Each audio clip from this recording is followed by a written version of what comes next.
this honestly got me back doing the podcast. Yeah, exactly, yeah.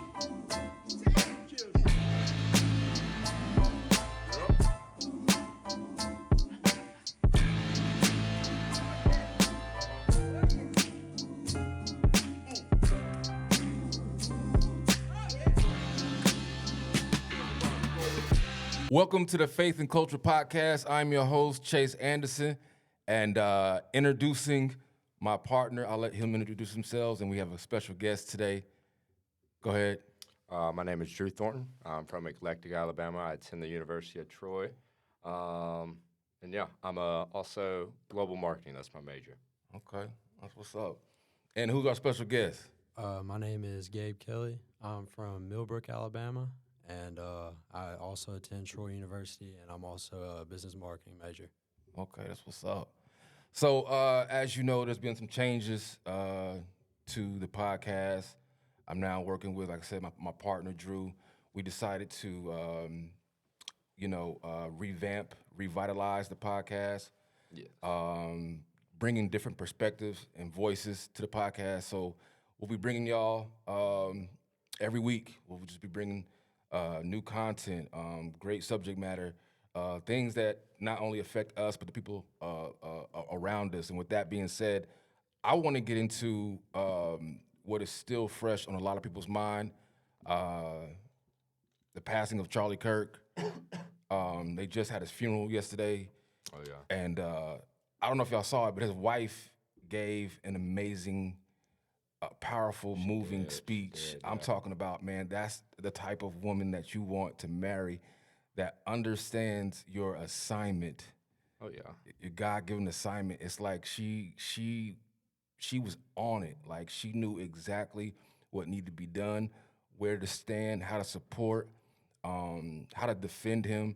And even in this passing, she's doing a great job, defending and supporting his legacy. So I'm excited to see where this goes. Oh, yeah. What were your thoughts? Man, obviously, like you said, I mean, I thought it was an amazing speech. But one thing that really highlighted something for me was whenever she was talking about the incident in general, but she then goes on to say that I forgive him. And I thought that was amazing. I mean, it is extremely, extremely hard, especially with how fresh that was and everything else. I mean, that's just very hard to come by. But that just goes back to the whole point of what she thought of everything.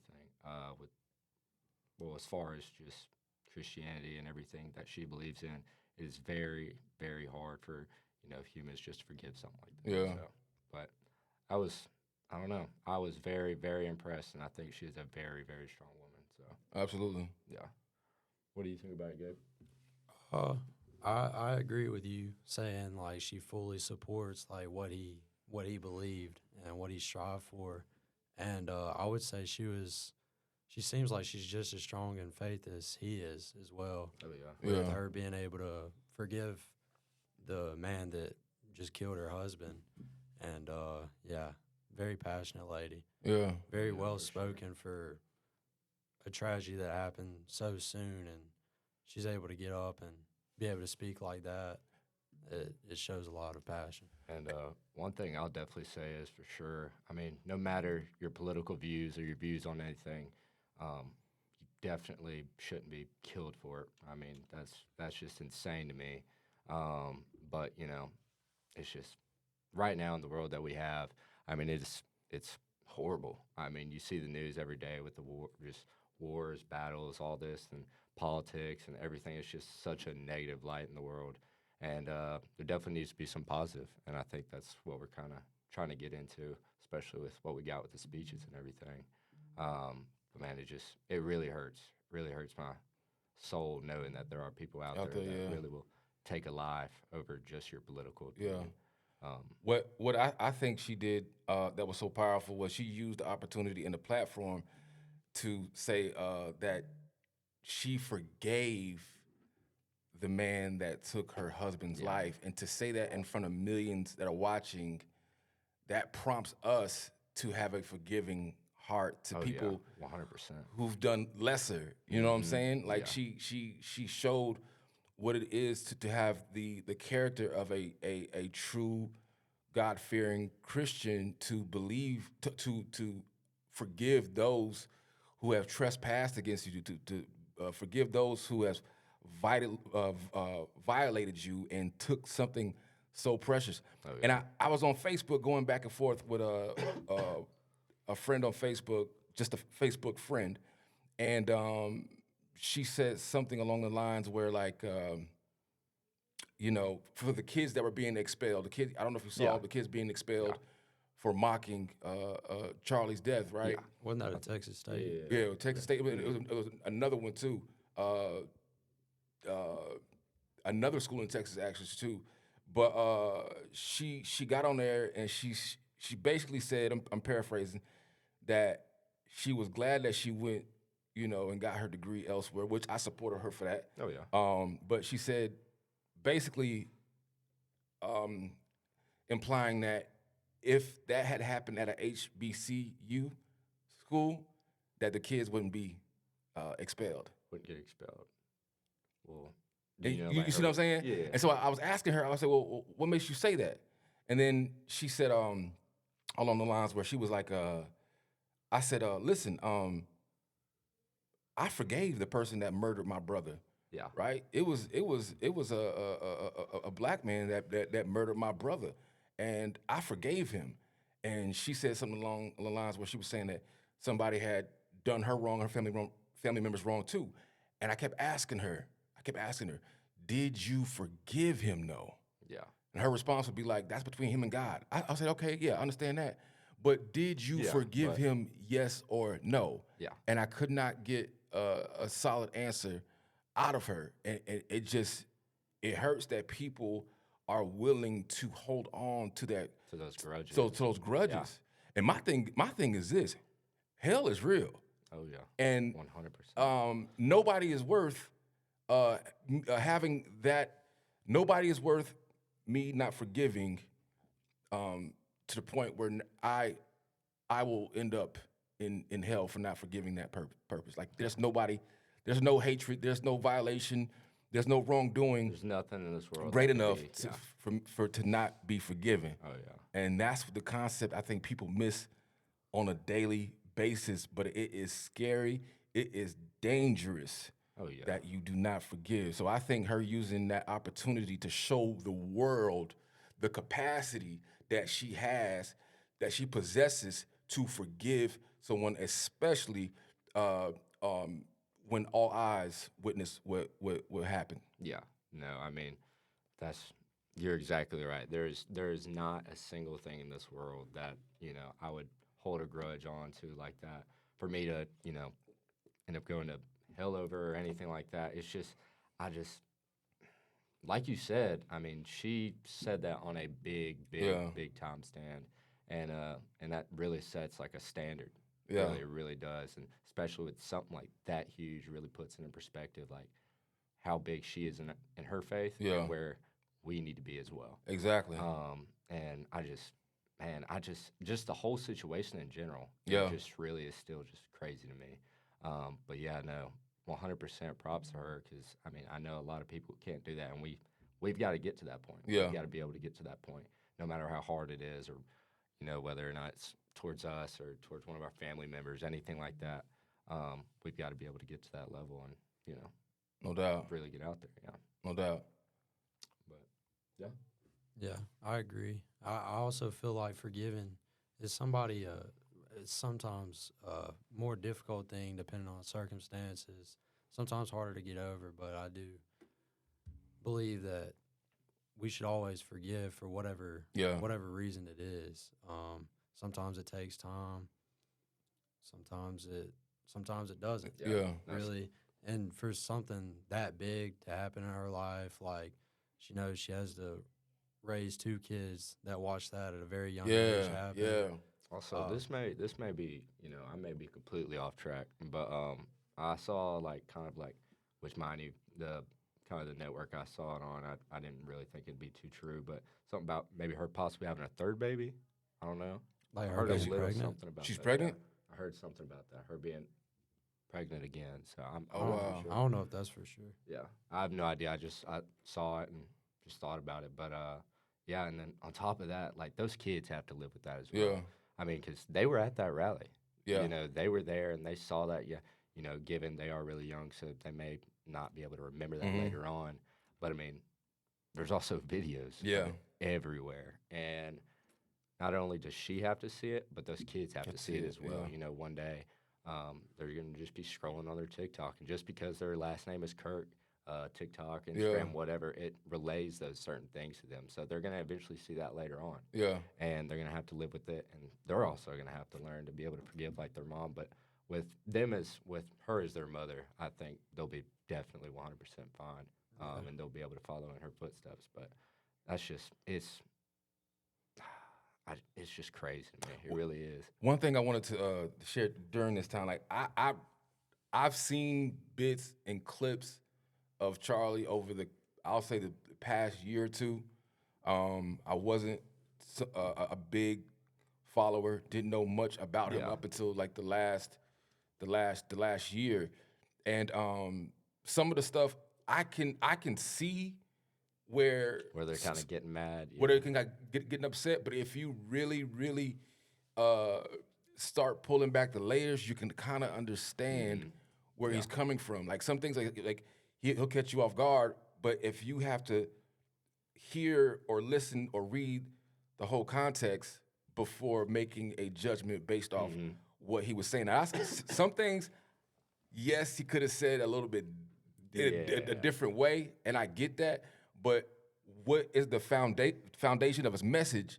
And the foundation of his message was the gospel, was all pointing back to Christ. I believe in all my heart that he wanted everyone to not only know who Christ was, but accept who Christ is and keep his words and his commandments. That's all he was asking. He was still bringing people to Christ. And so what the Lord revealed to me was that a seed must die in order for a harvest to come forth. Okay. Now, you're going to see a lot of people raise up and be bold in their faith. Oh, yeah. Because this is what we need more than ever. If it hasn't shown, if these past few weeks or past months hasn't shown you why we need to get right, this should be the wake up call. And I believe that more people are going to be brave and bold. Like it inspired people to step out in their faith and stand on the word, because he knew he was putting himself at danger each and every time. 100%. He knew that. Oh, yeah. Right? So it takes a bold man of God to not only preach, but stand on his word and double down, even in the darkest places. Yes. And it's sad to say that not all, but the universities can have dark places. They definitely They can have dark places. 100%. You know what I'm saying? Yeah. So, but yeah, I believe that he was a seed, because this didn't slip by God. God didn't make a mistake. He didn't say, "Oh, I didn't see that coming." He knew, but he knew the harvest that would come. It would bring, With this seed in the ground. Oh, yeah. I mean, also another thing as well, like you'll see, I mean, there's tons and tons of people like getting on TikTok, Instagram, and they're standing up and they're actually going way bigger with their faith now just because of this happening. And that goes back straight to what you're talking about. This honestly got me back doing the podcast. Yeah, exactly, yeah. You see what I'm saying? He definitely like already inspired change. I mean, there was an event at Troy that me and Drew went to. It was one of the turning points at Troy University. Oh, wow. Yeah. Their place there at Troy, and we went to one of their events after the death. It was like was it a memorial? Yeah, and they had type like thing. 400 chairs there. Yeah, and all chairs were filled. People were standing in the back of the room. It was a great turnout. Like so Wow. many people showed up. And mind you, like People that Troy- I've never even seen before. Come and on. It was Troy students and like just people that live in Locals. Troy, I guess. Yeah. It wasn't Yeah. just students in there. It was Wow. a lot of people. And for Troy, like, you know, Troy's a great place. I love it. I talk good about it all the time. But, like, to get students, especially students, to come to events like that are put on by the campus, or I know that's put on by Turning Point. Yeah. But, like, it's very, very hard. But because of the impact that he left on so many lives, Yeah. that brought so many people there. And I think that just goes to show you his work. and what he was doing, and promoting his faith and putting it out there, trying to change lives. And I just, it's crazy. It's Yeah. crazy. It's crazy what one mouth can do. Oh yeah, and leading up to that event, just in general, I overheard and got asked many of times by multiple people if I was going to the Turning Point event. Like people were looking forward to Wow. it. Oh, yeah. Like it really brought a lot Wow. of people out. Yeah. But kind of going back to what you were talking about earlier, talking about how people would like perceive his messages, or whenever he was going to college campuses. I think at the end of the day, it just comes down to maturity. Yeah. I mean, because so many people would go out there and they would just have their feelings right there with them Mhm. as they're going up to the mic. Like they've already got their mindset, Mhm. right there. They're not in it for the really more so like the learning part of it. They, the they're debate. already on offense. Yeah, they're already there, and once they figure out that their point is been proved wrong or Yeah. anything like that, it's just a crash out from there. Yeah. And that's when you just really have to come within yourself and be like, I got to be more mature before I Yeah. start going up here and doing this. But now I do understand the one side of it. Like he definitely, his tone. His tone. Tone is Yeah, a big thing. Yeah. Big thing. And like He was a don't little get me wrong, aggressive. Yeah. He was a little aggressive in his But tone. that just goes to show you how strong and Yeah. like how big his Assured, faith yeah. was. Yeah. Yeah. And but no, I definitely get, getting mad, and I mean that's gonna happen at Yeah. times, obviously, but tone is a big thing, and he definitely used it. Yeah. Definitely used it for sure. But yeah, like I said, just comes down to maturity at the end of the day. But yeah.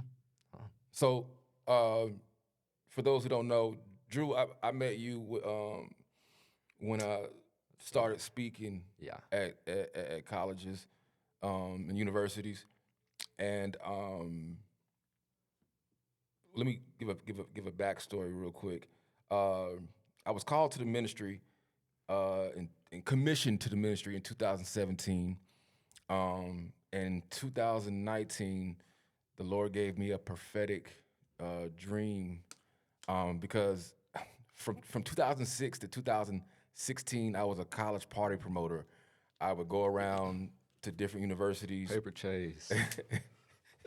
I would go around to different universities, bringing different rappers, the Wiz Khalifas, the Mac Millers, the 2 Chainz, to from Clemson to Texas A&M to Tennessee, bringing these artists to these rap houses. Yeah. And in 2016, my business dried up, so I had to go back home.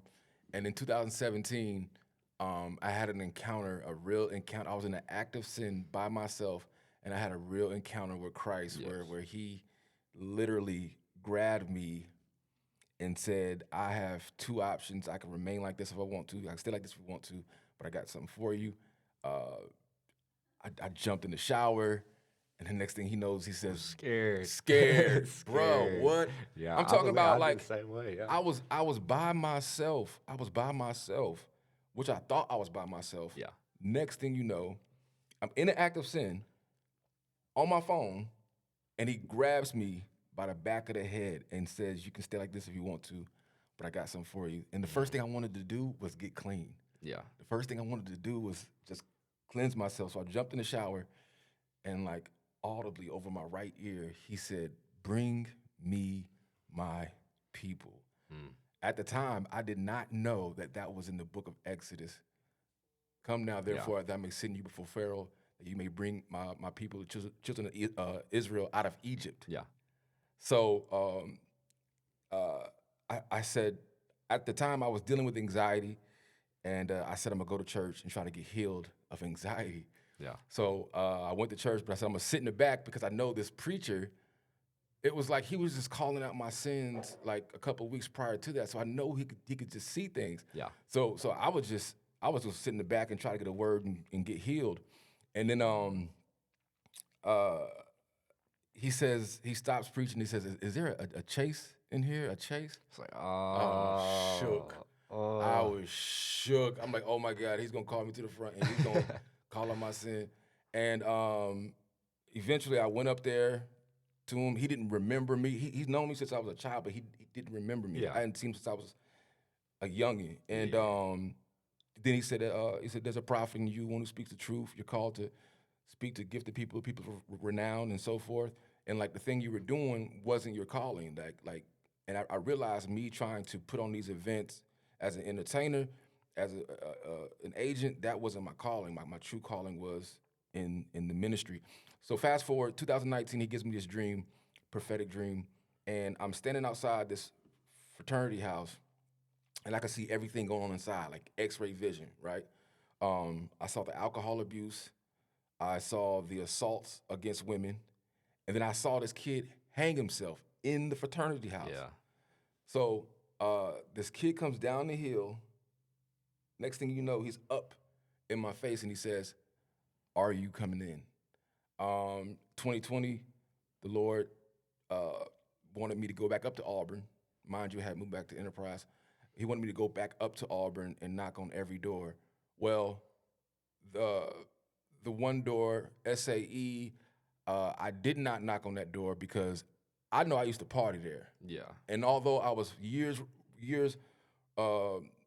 away from being removed from those students or the fraternity brothers, they didn't know me. But still, in the back of my mind, I'm like, man, Yeah. like they gonna call me crazy. Yeah. Da da da da da da. So I skipped that house, but eventually I got enough courage to make it to other houses, right? And then one particular house, I asked the president if he was a believer. He said no. But you know what's crazy? He still let me Still did, yeah. let me come speak. So he said, come back in 2 weeks and speak. So I come back 2 weeks, do my speech, my first speech ever, Yeah. right? First speech ever. Big nerve wracking. Yeah. You know what I'm saying? Yeah. Didn't really know. I didn't have any a base, but just other than to motivate. So I do my speech. I get back home to Enterprise 2 hours later. The president calls me. He says, "Hey man, thanks for coming by. It was a message. We didn't know just how much we needed. We appreciate it." Yeah. He said, "By the way, did you hear what happened last week?" I said, "No." He said, "The president of SAE committed suicide." Yeah. And that's the house that I skipped first. Mm-hmm. So I knew then that there was a call and a voice needed on these college campuses after witnessing that experience. Yeah. And this kind of, I think, a little while back, or I think I remember telling you something about it. I was telling you how, like, this is, like, mind you, complete flip script, by the way, going from, doing these parties to now doing this. It's like a completely different book. Yeah, 180. Yeah. And I remember telling you, I was like, this is your testimony.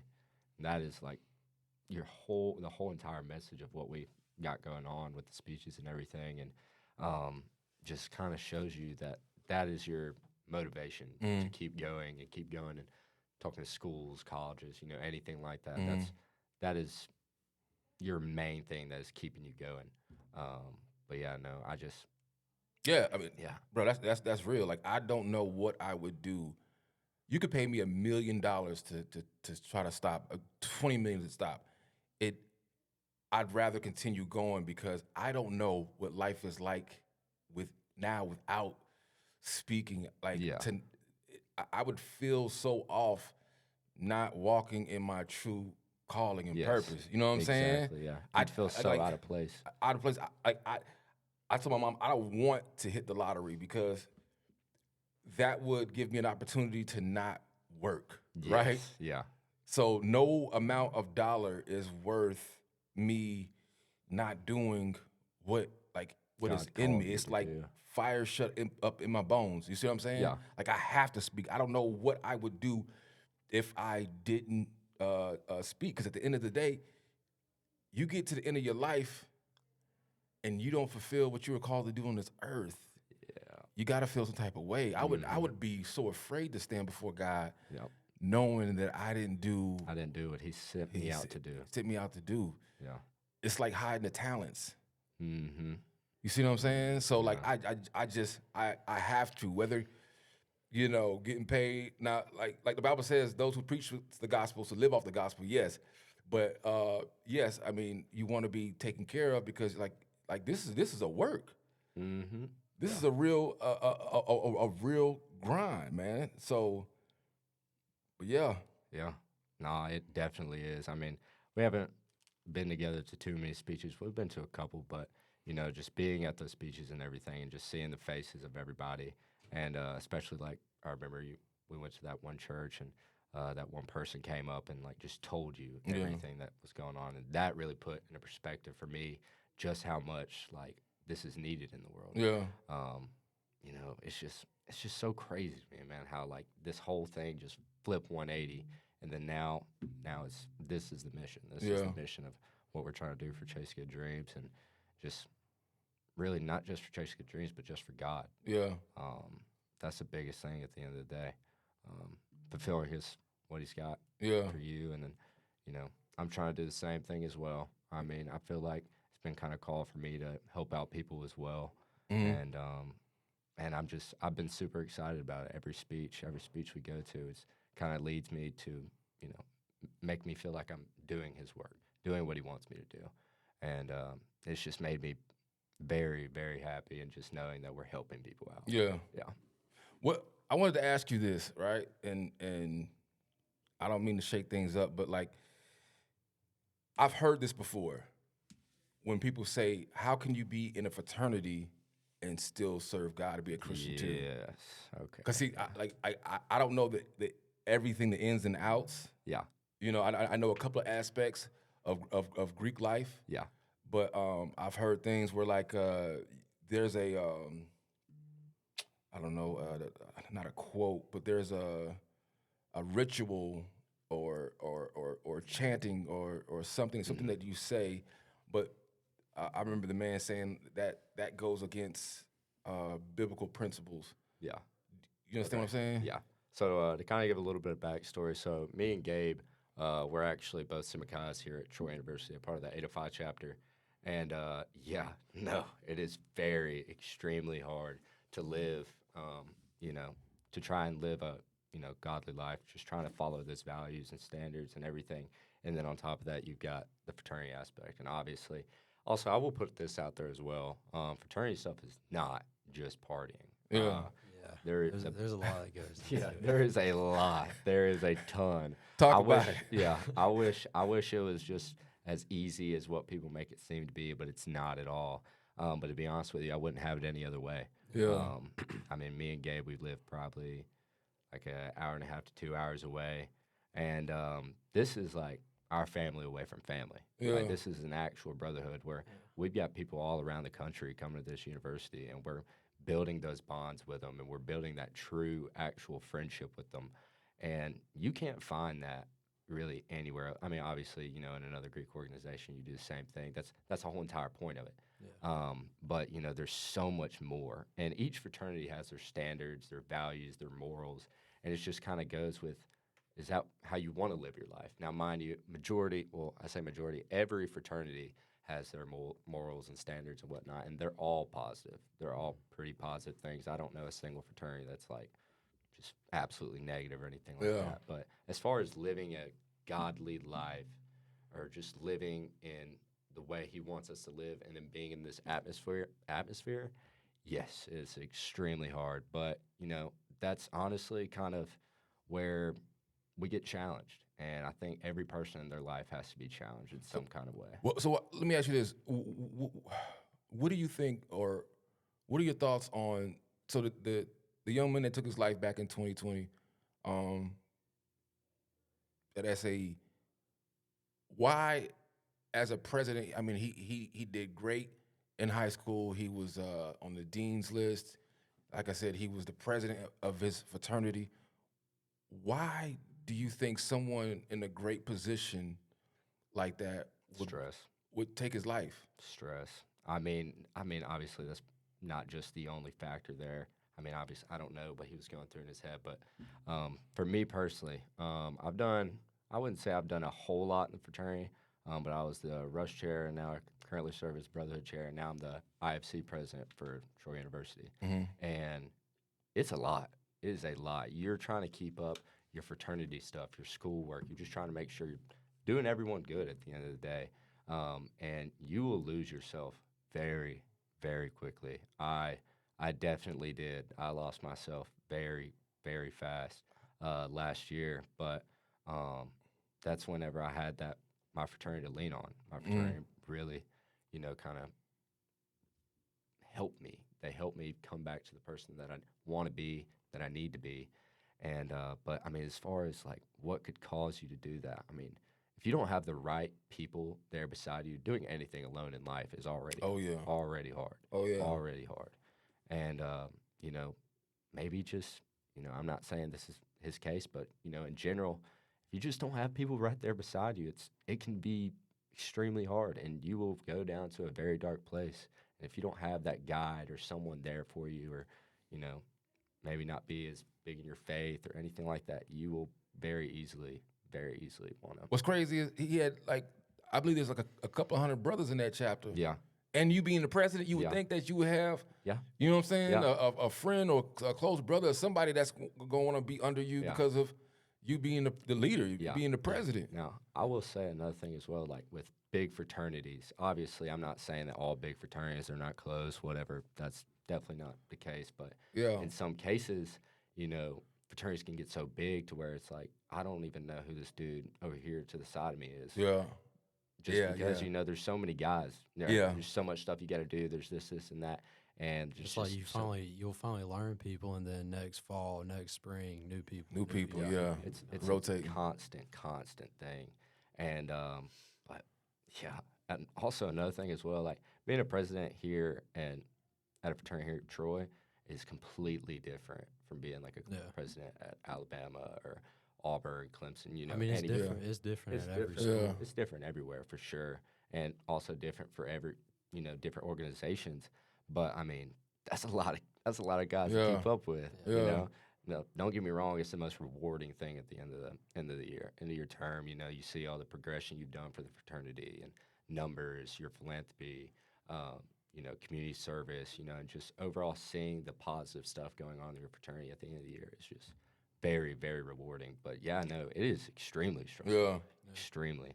And if you don't got the right people right behind you, it can be a very long road. Very long road. Now, y'all knew each other before the fraternity? Yes. Okay. Yeah. Okay. And I also feel like, suicide, I would say, I believe is never the Yeah. answer. Like, you should never resort to that. But a lot of the times, for a lot of people, like, it doesn't really matter, like, what they have going for them. Like, you said he had a lot going for him. Dean's List, Yeah. like, graduated, president of the fraternity, all this stuff. Sometimes, like, none of that really matters. He graduated high school at the top of his class. Yeah, Mhm. sometimes none of that really matters. Like, if you don't have, if your mindset's bad and you already Yeah. don't have like a group supporting you, there's so many variants that go into it. Like, even like with very highly successful people, like Kate Spade, there's been very successful people that's committed suicide that you would look at them on the Yeah. outside and think, oh, they have it all. Yes. But 100%. if your mindset is like set astray, you have no resource, you kind of just keep everything in, build up. You never really know what somebody's going through. Yeah. Like, he could have had all that stress just from being the president. You never know, like, whatever major he is, all the schoolwork. Mhm. And most of the time, if somebody's the president of the fraternity, they're probably going to be in their junior or senior year Yeah. in college. Like, in your hard classes, doing a lot, all the stress in his life. Then you also don't know what's going on, personal life, home life. You never really Man, know. I feel like there's so much stuff that goes into it that, For the Yeah, whole no, say I- just know. one specific thing, but yeah. No, I went back to school, and my first time actually being on campus, going back to school, and I'm telling you, you fall behind in a class, it's just like a domino effect. Like, yeah.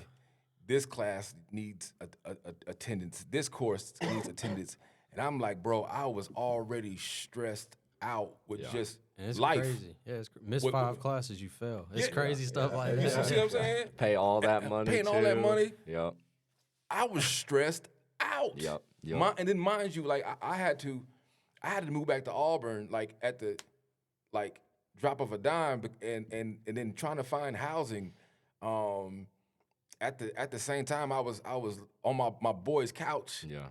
and that right boom, there, boom, that boom, right boom, there boom, was doing something to me mentally because I did not want to go back to couch surfing. Yeah. You know what I'm saying? Not And, fun. and here I was trying to go back to school, but at the same time, couch surfing. I'm on my own. I'm so used to having my own space, my own place, a place where I can go pray or or be to myself. Talk to Gabe about it. Live in the fraternity house. Ooh. Oh, Yeah, I live in a fraternity. oh, Yeah. you see what I'm saying? Yeah. Yeah. And it's all those that noise and distraction and things like that. And I feel like, oh, I can't get the guy like I want to. Yeah.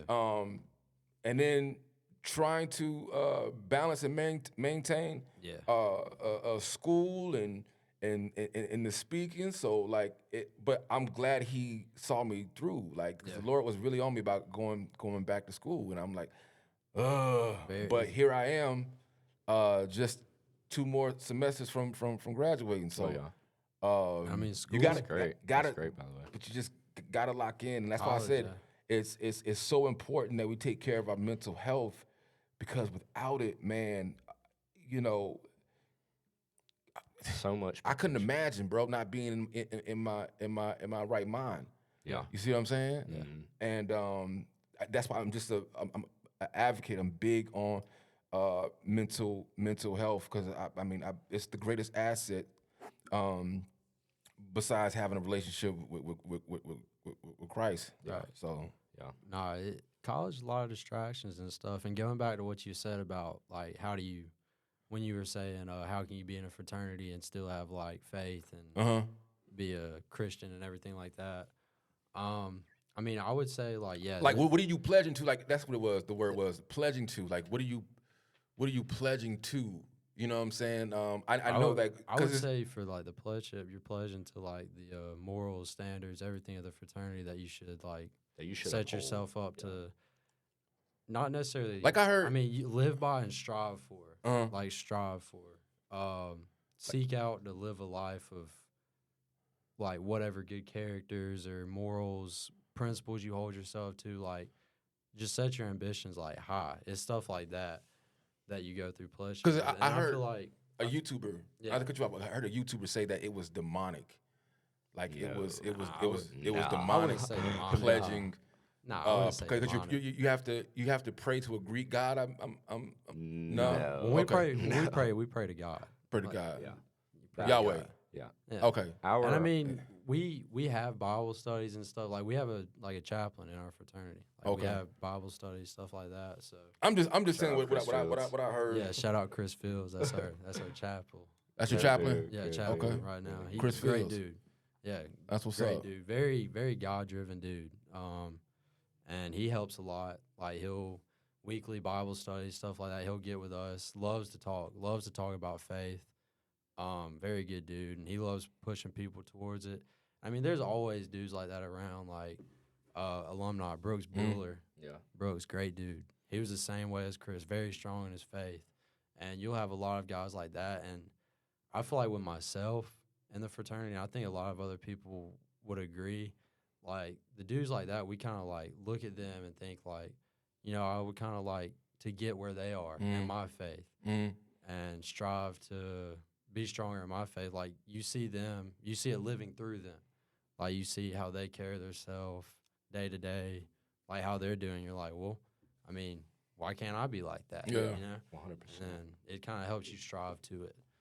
And I would say a lot of our guys, being in the fraternity, I've seen a lot of guys like kind of go out and express themselves on wanting to change, like, and get more into like a spiritual state with God and everything. So I feel like, I mean, there's always ways to get good into Christianity while also being in a fraternity, I would feel like. Yeah. And I mean, every fraternity is different, but like we were saying earlier, most like the morals and principles and like stuff they base off of, it's usually all positive. I haven't heard of anything that was like really negative. Okay. Like I just saw. it just makes you want to strive to be a better man. But Gotcha. Nah, but when you were talking about like the whole, you said it was praying to like a Greek god or anything. Yeah, like he that. got a pledge or a chant to like a Greek god or something like that. That's nah, I don't nah, nothing like that at all. Okay. There's, I mean, now don't get me wrong. I'm not gonna sit here and say that every Greek organization in the world is perfect because it's definitely not. But there's definitely, how do I put it? Okay, you have like a couple you have one bad egg in the basket, then it just messes up the whole thing. Like when you got the hazing stuff going on. I think what was it? The one at Texas. It was a hazing big hazing thing. Are you talking about for Sumakai? No. It's for I want to say There's been a couple big ones. Yeah. Like there UCF, was something with Central a cute, Florida, they were was hitting something with a- pledges with cars. yeah It stuff what? like that. They were hitting pledges with cars. Yeah. Like, Yeah. making them stand out in front. Just hitting like them with those one cars. bad eggs, in the country with fraternities, stuff like that, it ruins everything. And because no one knows about the philanthropy and the community service and the, building men to just be better people in general. No one knows about that. The only thing they hear is party this, drugs, hazing, all that stuff. That's the only thing you hear. But when you actually give Greek life a chance, you actually will see and reap the benefits of it, especially if you get into it. Yeah. And that's why, I highly advise anybody And I would to just give it say, a chance, get into a yeah, Greek life I would- organization. I would also say with being in a fraternity, like, stuff's highlighted. Like he was saying, the party and everybody sees that. But honestly, I would say the percentage of what we do being in a fraternity, like majority of the year, we're constantly working on philanthropy. We're constantly doing all this stuff. The partying we only do a few times every year. The rest of the year we're like constantly doing stuff like that's not partying. Like it's kind of like behind the scenes, but we're constantly like doing nonprofit stuff, raising stuff for philanthropy, And- other stuff. Like we're always doing stuff. Yeah. The partying kind of just it happens like this month on this weekend or whenever random, whatever time is set up. But a majority of the time we're doing like actual stuff, not just partying. Yeah. Did y'all hear about Riley Strand? You remember Riley Strand? The kid that the kid they were went at a to- formal. they were or at a something formal. yeah. they go to Tennessee for a formal. I think they go to Nashville for a formal. Yeah. A fraternity out of Missouri, and one of the brothers winds up in the river, Yeah. drowned. And they say because they said there was no foul play, but and this is just my perspective. I think what happened is that they were taking they had shots from on the bus from Missouri to Tennessee, so they were taking shots or whatever. Yeah. And then they had drinks when they got there or whatever. One of the brothers wound up stumbling off because he got kicked out of the bar. They kicked him out of a bar, and he's seen stumbling, going the opposite direction from the hotel, Yeah. and then falling over into a river and drowning. What I believe was that his drink was spiked. I think that, and not intentions of to harm him, but more so like, because kids they be playing jokes, like you know what I'm saying, just to get a laugh at somebody. Yeah. They may pour a little extra or something in their drink to get a reaction to see how they respond to that, and then it's a viral clip moment or whatever. Yeah. But I think that it was a prank gone wrong. That's just my belief. A prank gone wrong because how was he the only brother who was basically beyond the legal limit of alcohol or drinking, and he's the only one that get kicked out the bar. Yeah. He's the only one in the river. Okay. Now his brothers are trying to figure out, hey, where is he? Yeah. But that's my thing. Like, and I got so frustrated with that story because how are y'all getting so loose that someone dies? Man. Someone drowns. Like, you know what I'm saying? Yeah. So- No, that's I heard about that story a little while back. I mean, biggest thing. Sorry. But what obviously that is definitely a very good possibility of that happening. But like you said, and this is just my opinion. But like you said, they were on the way up there. They were taking shots. Obviously they're shotgunning and doing all this stuff that you think. But man, after a couple drinks, man, your mind can already you just don't know what's going on. It's Yeah. foggy. You're just like, I have no idea. I'm here hanging out at this point. And you will do some very crazy stuff. Like you just walk around, walk away, for instance.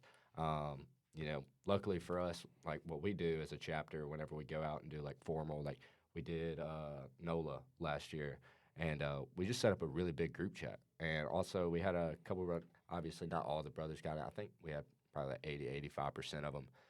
We were in a Life 360, and we had one person looking over it the whole entire time, just making sure everyone's kind of in the same vicinity. But you got to have some kind of monitor there. And if I'm being honest with you, I think what happened there was they didn't have nothing like that at all. Yeah. And if they did, he was probably just as trashed or something like that. I mean, that and just like in person, like not just tracking over the phone, like just looking around in person, seeing who's with you. Like, stay with people. Yeah. I mean, if he got kicked out by himself, I mean, I'm sure there's been a lot of times where people have been kicked out of the bar and one of their buddies like saw him was like, well, I'm going to go with him. Not just going to leave him out there by himself kind of deal. Yeah, not gonna be like, well, sucks for you. You got kicked out. Good luck getting home or whatever. Go out there with them, you know? Yeah. Man, but if I had to think, I think that'd probably be one of the things as well. But obviously, I think, is it still like an ongoing investigation or? I think they got a private investigator, and I think there's some legal action being taken against the. You think they would be able to check in like an autopsy for like foul play with the spiked drink? They said there was none, but that's why the family is getting their private autopsy done. Right. But like I said, I just feel like it was. I just feel like it was spiked. Maybe it was spiked. I will point out one thing though, like that kind of goes along with what you're saying is you know, in the story, if you notice how all of them didn't say a thing. They just all got lawyered up. They lawyered up, and got sat quiet. right there and didn't say a word. Say a word. I actually contacted one of the brothers from that chapter, and we were having dialogue, and then I was like, yo, I should come out and speak to y'all. And he said, yeah, you got to contact my president. But the only way to contact him is through email. Yeah. You couldn't call him. You couldn't text him. It had to be through email.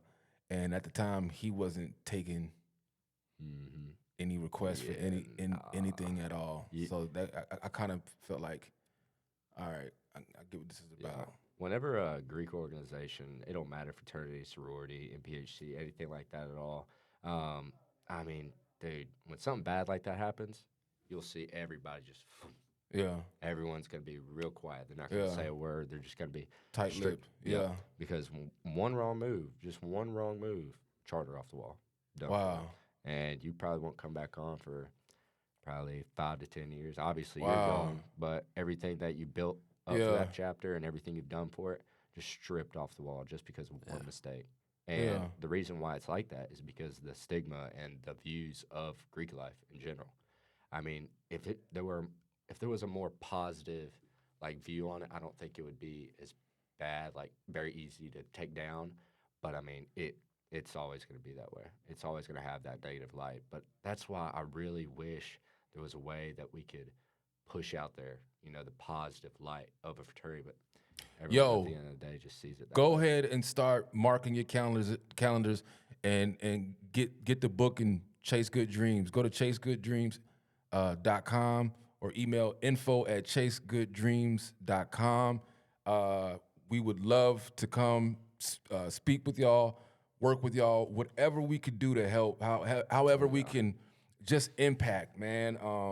Definitely check out the website. There's a lot of content on there and a lot of positive things that we are trying to do, especially on the college campuses in the Greek community. I've heard so many testimonies of kids just getting free from conversation and just hearing the speech and being relieved and breaking yokes just from simply hearing a word they didn't know just how much they needed. So definitely info@chasegooddreams.com. You can email or check out chasegooddreams.com. Like I said, we love to connect. We're here to help. We're here to support. Y'all got anything you want to say?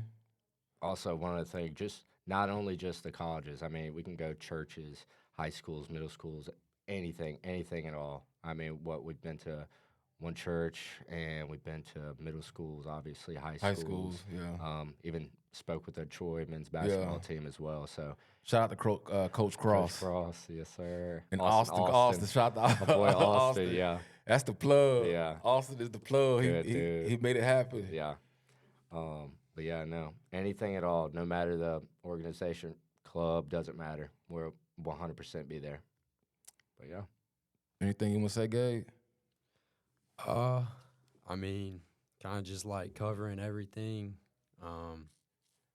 Feel like you should always strive to believe in what you believe, speak what you believe in. Be aware of your mental state and take notes to try and better your mental state. And yeah, just strive to be a better person, to be honest. That's all I got to say. That's what's up. All right. Well, that's it for the Faith and Culture podcast.